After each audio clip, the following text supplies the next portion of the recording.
Everyone at Jackson High was used to chaos.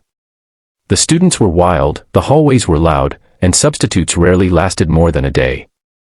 So when a new teacher walked into room 204 that morning, no one expected him to last more than a class period.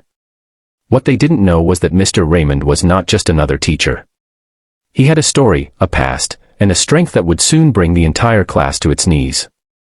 The bell rang for first period, and in walked a tall, quiet man with kind eyes and a pressed shirt that looked slightly too formal for a public high school. He carried no clipboard, no laptop, just a small notebook and a pen. The students exchanged glances. A few snickered. One boy in the back whispered, "Easy target." Mr. Raymond stood at the front of the room, looked around, and smiled gently. "Good morning. I'm Mr. Raymond. Let's begin roll call." He began reading names. No one answered seriously. Some students yelled out fake names. One tossed a paper airplane across the room. Mr. Raymond continued calmly, never raising his voice. His composure only made them push harder. Then it happened. As he turned to write on the whiteboard, a loud rip echoed through the room. One of the boys, Liam, had walked up behind him and yanked the back of his shirt, tearing it wide open. The class roared with laughter. Phones came out. Pictures were snapped. Mr. Raymond froze. But he didn't shout. He didn't cry. He slowly turned around, revealing a long scar across his back. The laughter died instantly. His shirt hung loose, torn, exposing more than just skin, it exposed history. Pain. Survival. "Do you think this is funny?" he asked, his voice low and steady. The students fell silent. "You see this scar," he said, his voice growing firmer. "It's from a piece of shrapnel. I earned it overseas. I was in the military for 8 years. I've seen things I'll never unsee.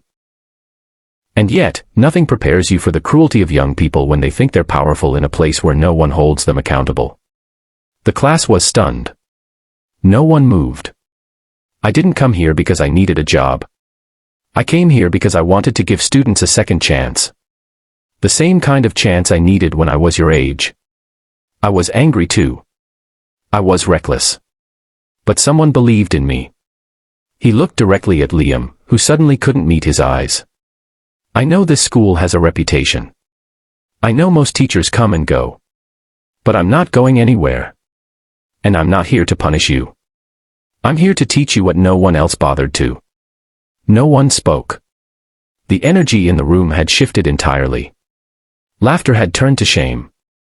A girl in the front row slowly raised her hand. "Sir. I'm sorry." Another student added, "We didn't know." Mr. Raymond nodded. "I believe you. But I hope today teaches you something important. You don't need to know someone's story to treat them with respect. Every person you meet is fighting a battle you can't see." Liam stood up, his face pale. He walked to the front of the room, pulled out his wallet, and offered to pay for the shirt. Mr. Raymond shook his head. "You can't repay kindness with money. But you can with change." That day, something shifted at Jackson High. Word spread quickly about what had happened. The photo that was meant to humiliate him went viral, but instead of laughing, people around the country were moved. Messages poured in from veterans, students, parents.